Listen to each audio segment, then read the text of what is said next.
A lot of reboots fail. Sometimes they just change too much and they completely lose what made the original game so special. Other times they play it so safe that they end up feeling pointless, like why was the game even rebooted or the franchise rebooted? But by the time Tomb Raider 2013 was announced, Lara Croft wasn't exactly at her peak. The series had been around for years, but gaming had changed quite a lot. Players expected bigger stories, stronger characters, and more cinematic experiences than ever before. Crystal Dynamics had a choice to make. They could continue making the same style of Tomb Raider games people have known for years with the clunky controls. I mean, honestly, that is one of my biggest gripes with the old Tomb Raider games. I mean, it got better in some of the later ones, but I mean, I just really hated the controls and movements of the older games. It was the worst. Or they could just tear down everything and start all over. And that's always a pretty risky move to start all over because Lara Croft wasn't just another video game character, she was one of the most recognizable characters in gaming history. Then Tomb Raider 2013 released. Instead of giving players the confident treasure hunter they were used to, the game introduced a younger Lara Croft, someone inexperienced, someone supposedly scared, someone who spends most of the opening hours just struggling to survive. And somehow it kind of worked. More than a decade later, this game is still considered and talked about as one of the best reboots ever made. So after replaying Tomb Raider 2013 from start to finish just recently, and having played the game multiple times before, I wanted to see just how much of that reputation still holds up.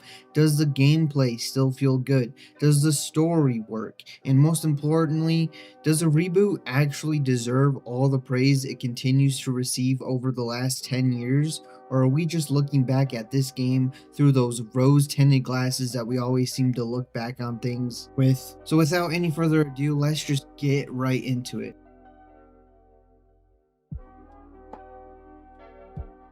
Looking back now, it's easy to forget how important this game was for the Tomb Raider franchise. Before this reboot, Tomb Raider had already gone through several different eras. The original games helped define the action-adventure genre. By the late 2000s, though, the series felt stuck between old-school design and modern expectations. Games like Uncharted had started to become incredibly popular and had a sequel already. Storytelling in games was becoming more cinematic each year that goes by. Character development was becoming more important. Players wanted more than just platforming challenges and puzzle rooms, and Crystal Dynamics clearly understood this, as Tomb Raider 2013 isn't just trying to recreate the original games, it's trying to reintroduce Lara Croft to a completely new audience and to create a different story. And whether or not you like every decision they made or not, that's exactly what they managed to accomplish.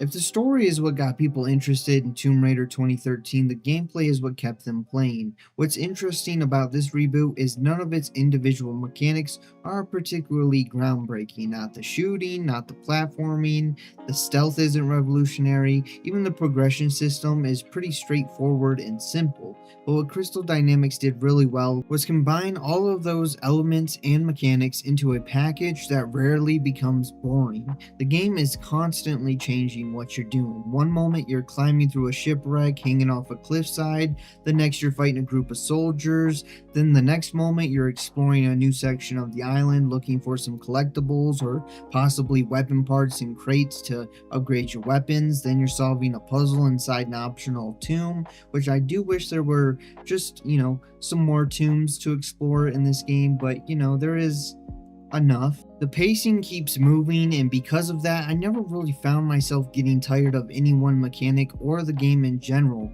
One thing I did notice while replaying the game is just how smooth everything feels. The movement is responsive and way better than the old games, I can tell you that. I mean, as it should be, but I'm probably going to mention the movement of the old Tomb Raider game so much because I absolutely despise it. But climbing feels reliable, combat feels fast, the controls rarely get in the way of what you're trying to do. I mean, that might sound like a small thing, but when you're making a game built around exploration and traversal, good movement goes a long way, which is something I can't say about some of the old Tomb Raider games. And I know people are going to disagree with me, and there's probably going to be at least one hate comment talking about, oh, hey, those old games, those controls were fine. They were great. And you just got to get better. You got to get used to them. But you know what? That's all I got to say about that. Laura spends most of the game climbing, jumping, scrambling across ledges, squeezing through tight spaces, and navigating dangerous environments. And if those mechanics didn't feel good, then the entire experience would suffer and the game probably wouldn't be that fun. But thankfully, those mechanics do feel good and the movement is great. The game also does a great job making the environment feel like part of the gameplay. You're constantly interacting with it, using zip lines, scaling a radio tower, navigating caves, climbing across all sorts of different things, buildings, cliff sides, whatever, crossing collapsing bridges, climbing wrecked airplanes hanging from mountain sides, climbing trees, sliding down a mountain in the water while shooting barricades with your shotgun and somehow surviving everything. This game also really likes throwing Lara into complete disasters and forcing you to react in real time to what's happening. Looking back, it's easy to see why so many people compared this game to Uncharted when it was released, because both games lean heavily into over-the-top cinematic action sequences. The difference is that Tomb Raider feels a little bit more brutal. The game constantly puts her through the absolute worst scenarios possible, and everything mostly goes wrong almost all the time. Sometimes it even borders on being excessive, but it does help sell the survival aspect of the adventure, even at times if it is extremely over the top, and I do mean extremely over the top.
Combat makes up a significant portion of this game, and for the most part, it still holds up surprisingly well. The first thing that most people remember is the bow. The bow is easily the best weapon in the game. It's also one of the best tools that you got. It's the first weapon you receive, and it remains useful from the beginning of the game to the end of the game. Landing headshots feels satisfying. Sneaking through enemy territories with the bow or the silenced pistol feels satisfying. It's one of those weapons that becomes so useful that you sometimes forget you have access to everything else because you use the bow so much. And as the game progresses, Laura gains access to a pistol, shotgun, and assault rifle, and also there's different attachments for those guns, like the shotgun can have fire bullets and the assault rifle can have a grenade launcher attached to it, and each weapon serves its own purpose. The shotgun is a great choice for close range encounters, but at a distance it really sucks. I mean, it is so bad at a distance. I've tried it and it just don't use it at a distance at all. It hardly actually works medium distance. Like, you got to be really close for the shotgun to work, but when you are close, it works really well. The rifle works well during larger firefights and is very useful when you're surrounded by enemies and you need something that can just pump out a lot of bullets. The pistol acts as a reliable backup weapon. I found myself using it sometimes, but it doesn't really seem to have a special use or like a certain moment where you're like, man, I should use the pistol instead of something else. And the pistol can be a backup silenced weapon, so you can use it for stealth. But honestly, I found myself returning to the bow constantly. It fits the game's tone perfectly. It feels like a survival tool and a weapon. The combat itself is also fairly fast-paced. Enemies are aggressive enough to keep you moving. The cover system works well enough, but I do wish I could choose when to duck down and when to stand. Basically, I want to be able to crouch or uncrouch by myself and not have the game auto do it. But explosive barrels, elevated positions, rope arrows, and environmental hazards often create opportunities to approach fights in many different ways. The stealth mechanics are also fairly simple, but they're good enough for the game. I mean, this really isn't a full-on stealth game, it's more of an option that you can choose to do at certain times throughout the game, and most stealth encounters involve quietly eliminating enemies before they realize you're there. There's not a whole lot of planning or thought that goes into it, just stay undetected and take out enemies along the way. And one thing I do want to bring up again and talk a little bit more about is the crouch and uncrouch. I mean, the auto crouch is nice and it mostly works well at times, but I found myself trying to crouch and uncrouch, and it just would be nice if I could choose when to crouch instead of the game auto detecting when you do it, or auto choosing when you crouch. Basically, I just want to be able to crouch by myself. And as you gain experience, you earn skill points that can be invested into different abilities. Some improve combat, some improve resource gathering, others unlock additional survival related benefits. None of the upgrades completely change how the game is played though, but they consistently make you feel more capable. The weapon upgrade system is also pretty simple, but it works similarly. Salvage collected throughout the island can be used to improve weapons, increasing damage, stability, unlocking new attachments like a grenade launcher, fire arrows, or fire pellets for your shotgun, and they just make your weapons generally more effective. And what I like about these systems is that they fit the story. As Laura survives longer, she gains experience. As she scavenges resources, her equipment improves. Does it always make sense? No, not really, but you know what? That's fine.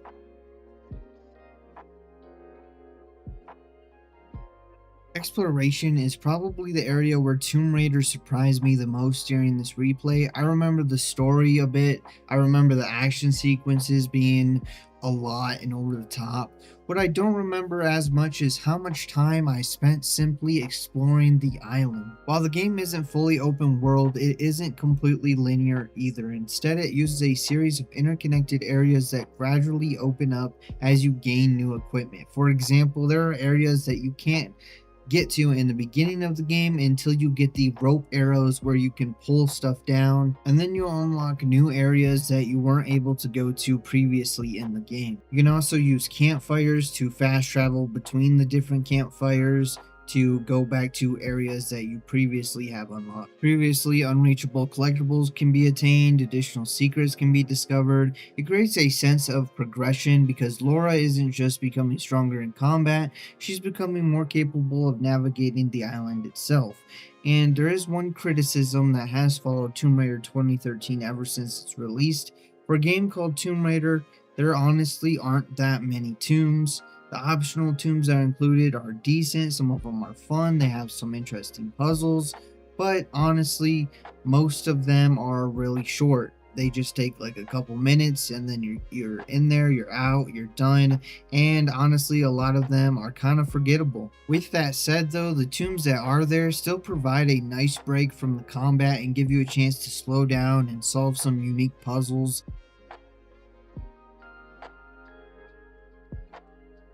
The game begins aboard the Endurance, a research vessel searching for the lost kingdom of Yamatai. Laura believes the island exists. Most people around her, however, aren't convinced. Before the expedition can get very far, though, disaster strikes. A violent storm tears the ship apart and scatters the crew across a mysterious island. This is where Tomb Raider kind of separates itself a little bit from a lot of the action games that have released. The first hour isn't about becoming a hero or being a hero, it's about surviving. Laura wakes up trapped in a cave, injured, alone, and completely unprepared for what she is about to experience. And even after all these years, the opening sequence remains incredibly effective. The cave escape feels desperate. She's stumbling through the darkness, getting hurt, panicking, and trying to stay alive. Every injury feels painful, every close call feels somewhat believable, but it does get ridiculous at times. The game spends a lot of time showing her struggle, and because of that, players can become invested in her as the story progresses. Laura also searches for the rest of her crew while uncovering the truth behind the island, and the island feels wrong from the very beginning. Something just is not right. There are ships from different eras that are stranded along the coastline, entire villages sit abandoned, military installations appear where they shouldn't, every location raises new questions. Why can't anyone leave the island? Who controls the island? What happened to the people on the island and who came here before? The game slowly answers those questions through journals, documents, relics, recordings, and environmental storytelling, and just the general story that you're playing through. But exploration is rewarded because most of the information about the island and characters on the island you'll find by finding notes, documents, recordings, and you can either read them or listen to them to find out more information. Eventually, the story introduces the Solaria cult-like group occupying much of the island. They serve as a primary human threat throughout the game and are responsible for many of the dangers that Laura encounters and her crewmates. Their presence helps maintain tension because the island isn't just dangerous because of the environment. There are actually people hunting you down and trying to kill you. As the story moves towards its conclusion, the supernatural elements become increasingly important.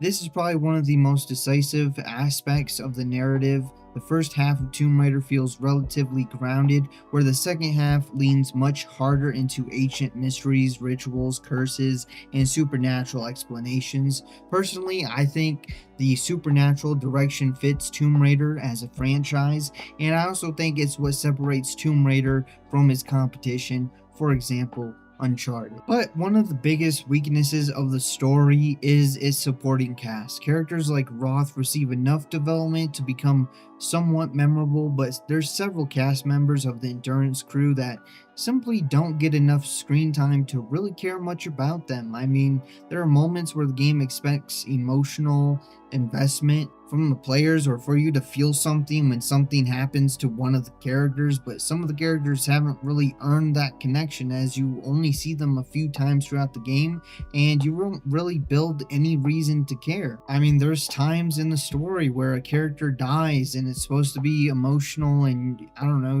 it's like a whole scene and I'm just sitting there like, man, I don't really care that much.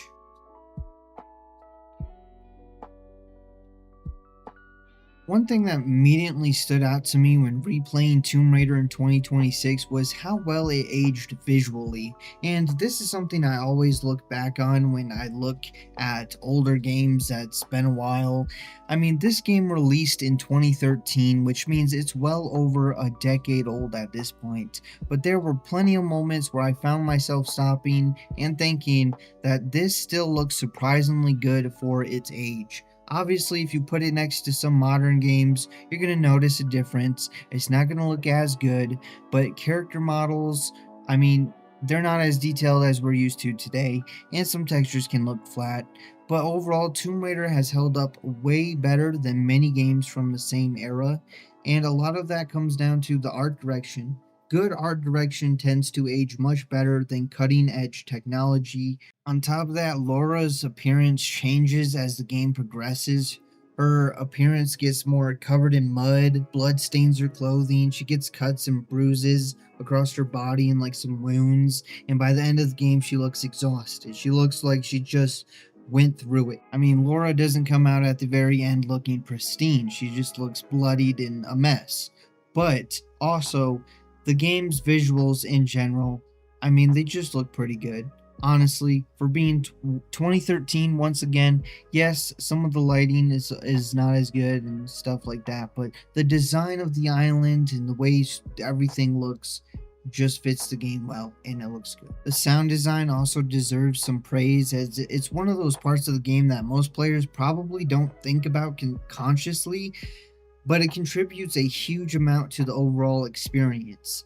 I mean, the island feels alive, wind constantly howls through broken structures, you hear the water, you hear wood groaning under pressure. The environment is just, it's rarely silent, and there's not even music all the time. A lot of games have constant background music or something that try to fit the game and, keep some sort of noise in your ears so it doesn't get boring. But this game kind of just relies on the environmental sounds and constant background noise of the island instead of music. The only time I really notice the music is during like some action sequences or cutscenes, but when you're just out exploring, all you hear is just the water, the waves, the trees, the wind, the environment. You don't hear music. On top of that, the sound design also does a great job reinforcing the physical condition of Lara as she climbs, jumps, and struggles through environments. You hear every effort. You hear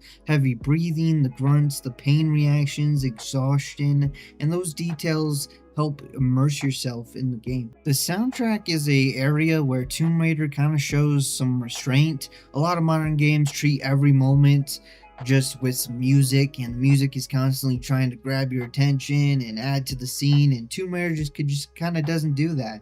The soundtrack just, it knows when to step back. Many exploration sections allow the environment to do most of the work, and the music enters when it's needed and then fades away when there shouldn't be music. The soundtrack is not always there, and the soundtrack may not be filled with like instantly recognizable themes that you'll find yourself humming to or listening on YouTube Music or Spotify, or getting the soundtrack on Steam or something.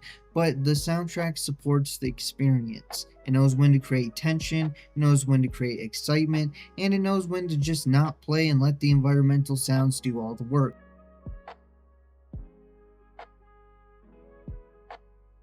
As much as I enjoyed replaying Tomb Raider 2013, there are definitely parts of the game that haven't aged quite as well as others. And let's start with the most obvious criticism. For a game called Tomb Raider, again, there aren't that many tombs, and the tombs there are tend to be fairly short, and you're just kind of completing them within a couple minutes. This has been one of the biggest criticisms since the game launched, and honestly, I think it's a fair one. There's another criticism that I have, and it just became more obvious now replaying the game in 2026 rather than when I played it multiple times in the past, and that is the platforming, the exploration, the whatever you want to call it. A lot of the platforming, it looks dangerous, but it really doesn't feel dangerous. Most jumps are kind of assisted, most ledges are clearly marked, climbing paths are obvious. You don't really have to think where you're supposed to go. It's just kind of very clear. And something that I noticed, because I've played a lot more games now and a lot of modern games, the game has, instead of yellow paint, it kind of has white paint everywhere. Like a lot of modern games, they have yellow paint on every climbing path, every direction you're supposed to go. It's like, oh, hey, you can go over here. I just want to let you know. We'll paint it yellow so you know. This game kind of does the same thing, but with white paint. There is another mechanic that I was kind of disappointed with. Well, not really disappointed with, but it just felt like it really didn't need to be in the game, or just, I don't know, it's pointless really. And that's hunting animals. It's almost pointless. Like, you get XP and you get resources for upgrades, but you really don't get that much, and I mostly just ignored it the entire playthrough because it just seemed quite pointless most of the time. And it was talked about when the game first released, and it was like in trailers and stuff, and then it just was almost nothing. On top of that, the game spends time showing Lara struggle with violence. Like, her first kill is treated as a major moment, and she can't believe she just killed someone, and the scene tries to be emotional and uncomfortable, and you can see how it affects her of just her first time. And then later in the game, Lara has eliminated more human beings than even the most gruesome serial killers on the planet combined, and doesn't seem to bat an eye. And then there's the multiplayer. I honestly forgot this game even had a multiplayer until I started playing the game again and I seen it had one. But I'm gonna be honest, I didn't play it, and from what I've seen of the gameplay, it really doesn't seem to matter that much. It might have been fun, but it's not really that memorable or game changing, and if it wasn't even included in the game, I don't think it really would have mattered a whole lot, and I don't really think it affects the rating of this game. But I'm not going to argue with like it having a multiplayer mode as like a bonus mode to play is a good thing. Quick time events. There are a lot of them in this game, and that's all I really need to say about that because we all know quick time events. You either like them or you dislike. The game also has a performance problem, it seems. It's not like, oh, the game just runs really terribly. It has some sort of stuttering issue that requires a few fixes, and if the game is set higher than 60 frames per second, it will sometimes break the game completely and the game will just freeze up. Like later in the game, there is a quick time event when you're fighting a boss that will happen, and the game will freeze if you have a higher frame rate than 60. So I had to, well, most of the game worked with a higher frame rate. I had it set to like 90. If it was higher than 90, it kind of broke a little bit. And 90 was mostly playable, but then it would break at certain times during quick time events. But I would recommend just keeping your frames locked to 60 and don't use the VSync in the game because that tends to just mess up performance. Still, just lock the game with some, either through Steam or from some other software, just lock it to 60. That's how you'll get the least amount of problems with the stuttering and the freezing.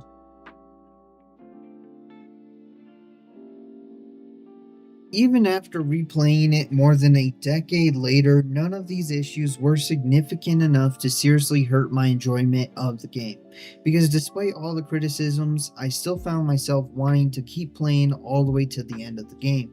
I still wanted to uncover more of the island's secrets, I still wanted to see Laura's journey continue, and I still understood why this game left such a strong impression on so many players when it first released, and I also understand why this trilogy had such a good start.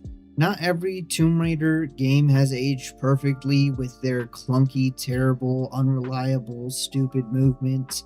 And yes, I said it again, leave another hate comment.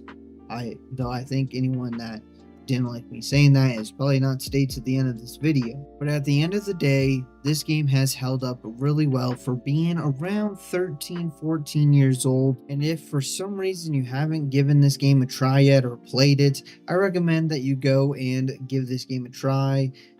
Play through it, see what you think about it, and you can get this game if you haven't played it. Once again, you can get this game on sale a lot, usually for just a couple dollars, so it's really easy to get a hold of. But anyways, that's going to be it for this video, so hope you enjoyed it. If you did, make sure to hit that like button, leave a comment below, tell me what you think about the Tomb Raider 2013 game and the trilogy it belongs to, and if you haven't already, hit that subscribe button because you want to be subscribed, and I'll see you next time.